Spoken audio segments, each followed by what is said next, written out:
வணக்கம். இப்பதிவில் உள்மருந்து தலைப்பின் கீழ் அடுத்ததாக வடகம் பற்றி காண்போம்.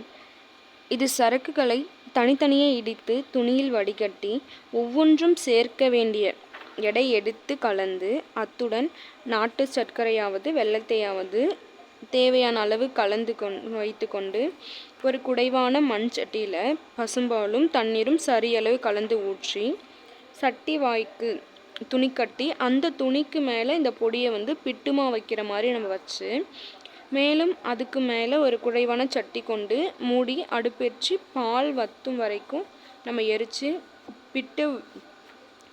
எடுத்துட்டு அதுக்கப்புறம் அந்த பிட்டை நம்ம உரலில் போட்டு இடித்து தேவையான அளவுக்கு உலர்த்தி வச்சுக்கிறோம் அப்படின்னு சொல்கிறாங்க. எடுத்துக்காட்டு பார்த்தோம் அப்படின்னா அரைத்து உருட்டி எடுத்தலுக்கு எடுத்துக்காட்டு இம்பூரல் வடகம், பிட்டவியல் செய்து உருத்தி எடுத்தல் தாலிசாதி வடகம், துலா இயந்திரம் அவித்து அரைத்து உருட்டி எடுத்தலுக்கு வாழைப்பூ வடகம் சொல்லியிருக்காங்க. அடுத்ததாக வெண்ணெய் பார்த்தோம் அப்படின்னா இதுக்கு வேண்டிய சரக்கு அல்லது சரக்குகளை நம்ம எடை போட்டு எடுத்து அதை நல்லா பொடி செய்து ஒரு இரும்பு கரண்டியில் அந்த சரக்குகளை எல்லாம் இட்டு 2 பங்கு பசு நெய் சேர்த்து அடுப்பில் இட்டு எரித்து இந்த சரக்குகளை நல்லா உருகி நெய்யுடன் கலந்த பொழுது நல்லா உருகி நெய்யோடு கலந்ததுக்கப்புறம் அதை தண்ணி இருக்கக்கூடிய ஒரு மண் சட்டியில் நம்ம ஊற்றிடுறோம். அப்படி ஊற்றிட்டு மத்திட்டு நம்ம கடைஞ்சோம் அப்படின்னா அந்த வெண்ணெய் மேலே வரும். அதை நம்ம வடித்து எடுத்துக்கலாம். உதாரணம் குங்கிலிய வெண்ணெய். அடுத்ததாக மணப்பாகு.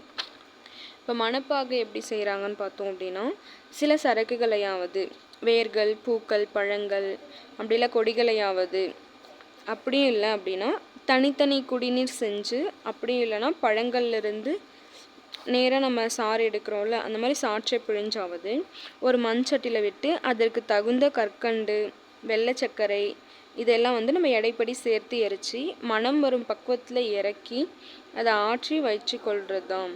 பக்குவ காலத்தில் சில சரக்கு பொடிகளை நம்ம தூவி கிளறி ஆற்றி எடுத்து வச்சுக்கொள்வோம். அதுவும் வச்சுக்கணும் அப்படின்னு சொல்கிறாங்க. உரிய நீர்ம பொருளோட இந்த சர்க்கரையை நம்ம கலந்து காய்ச்சிறப்போ இந்த பாகை நம்ம தண்ணியில் போட்டோம் அப்படின்னா நீரில் அமிழ்தும்னு சொல்கிறாங்க. அதாவது பரவாத நிலையில் இருக்கும். ஒரு வெள்ளைத்தாளில் ஒரு சொட்டு விட அப்படின்னா அது அந்த வெள்ளைத்தாளில் ஊறாமல் பரவாமல் இருக்கும். அப்படி இருந்துச்சுன்னா இது சரியான பதம் அப்படின்னு நம்ம தெரிஞ்சுக்கலாம். இருக்குனதுக்கப்புறம் வேறு பாத்திரத்தில் மாற்றிக்கொள்ளணும் அப்படின்னு சொல்கிறாங்க. இல்லைனா அந்த காய்ச்சிய பாத்திரத்தில் இருக்கக்கூடிய அந்த சூடால் பாகோட பதம் முறிஞ்சு விடும், அதாவது முருகிவிடும், கருகியும் விடும் அப்படின்னு சொல்கிறாங்க. மணப்பாகில் சேரக்கூடிய இந்த சர்க்கரை புளிப்பான பழரசமாக இருக்குது அப்படின்னா 2 அல்லது 3 பங்கு இருக்கணும் அப்படின்னு சொல்கிறாங்க. இப்போ மணப்பாகு செய்கிறதுக்கு புளிப்பான பழரசம் எடுத்துக்கிறோன்னா சர்க்கரையோட அளவு 2லேருந்து 3 பங்கு அதிகமாக இருக்கணும்னு சொல்கிறாங்க. இனிப்புள்ள பல சரக்குகளுக்கு இனிப்பாக இருக்கக்கூடிய பல ரசத்துக்கு நம்ம சம அளவு சர்க்கரை எடுத்துக்கலாம்னு சொல்கிறாங்க. கடை சரக்குகளின் குடிநீருக்கு 2 பங்கு இருக்கணும்னு சொல்லியிருக்காங்க. மணப்பாக உட்கொள்ளுங்கால் 1க்கு 4 பங்கு உரிய அனுபான திரவத்தில் நம்ம கரைச்சி நம்ம அதை எடுத்துக்கணும்னு சொல்லியிருக்காங்க. மணப்பாகு பதம் தப்பிடுச்சு அப்படின்னா நம்ம என்ன செய்யணும்னு சொல்லியிருக்காங்க பாருங்கள். மணப்பாகம் காய்ச்சுங்கால் பாகு முருகிவிடும் நீரே, அதாவது பாகு முருகிடுச்சு.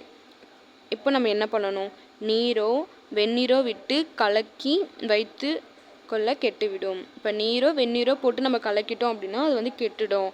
ஆனால் இந்த நீரை வாழையிலிட்டு வடித்து அந்த நீரை சிறிது சிறிதாக இந்த முருகிய மணப்பாகிற்கு நம்ம விட்டோம் அப்படின்னா பாகுப்பதம் வந்துடும். அப்படி பாகுப்பதம் வரும்போது அதை நிறுத்தி நம்ம பக்குவப்படுத்தி உரிய ஆயுட்காலம் பக்குவப்படுத்தி எடுத்துக்கணும். அப்படி பக்குவப்படுத்தி எடுத்துக்கிறப்போ உரிய ஆயுட்காலம் வர வரைக்குமே அது கெடாது அப்படின்னு சொல்கிறாங்க. உதாரணம் பாருங்கள். குடிநீர் வைத்து செய்வது நன்னாரி மணப்பாகு, ஆடாதொடை மணப்பாகு. சாறு எடுத்து செய்வதுன்னு பார்த்தோம் அப்படின்னா இஞ்சி மணப்பாகு, துறிஞ்சி மணப்பாகு, மாதுளை மணப்பாகு. நன்னாரி மணப்பாகு நம்ம வெப்பத்தை குறைக்கிறதுக்கும் பயன்படுத்தலாம். ஆடாதொடை மணப்பாகு சளி இந்த மாதிரிக்கெல்லாம் நம்ம பயன்படுத்தலாம். இஞ்சி மணப்பாகு வந்து டைஜஷனுக்காக நம்ம எடுத்துக்கலாம். மாதுளை மணப்பாகு வந்து அனிமிக் கண்டிஷனில் வந்து நம்ம எடுத்துக்கலாம். தேங்க்யூ.